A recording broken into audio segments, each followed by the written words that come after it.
Good morning. Papasok na si Ella sa kanyang trabaho ngayon. Ayan, palabas na siya ng pintuan. Palabas na siya ng gate. Papunta sa sasakyan. Naglalakad na si Ella papunta sa sasakyan. Sa harap siya sumakay dahil gusto niyang katabi ang ate niya habang nagdadrive. Ayun na nga, nakasakay na si Ella. Bubuksan niya ang bintana upang magpaalam sa akin. Andun na nga rin si Ate Walin niya. Inaayos ang seatbelt. Ang kanyang sakyan. Nagbabay si Walin. Alis na sila. Ayun, inaayos nila Ingat ang kayo. kanilang upuan. Pati ang kanilang seatbelt.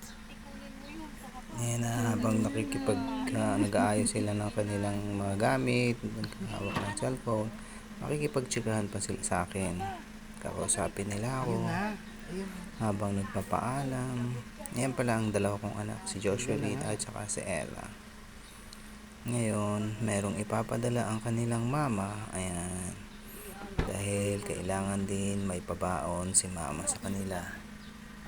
Ayan na nga po. Ayan. Naibigay na ni mama nila ang kanilang pabaon. Kaya ito, inaayos na ang kanilang pag-alis. Umikot muna ako sandali sa sasakyan upang makapagbeso-beso kay Ate Walin.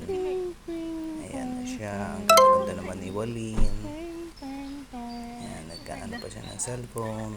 Nagtitingin pa siya sa cellphone. Okay na yan, okay. Bye. Ano pa tinitingnan. Tapos nagbabay na siya. Ayun, naalis na sila. Babay na. Kaya hindi na sila nahihirapan sa sasakyan.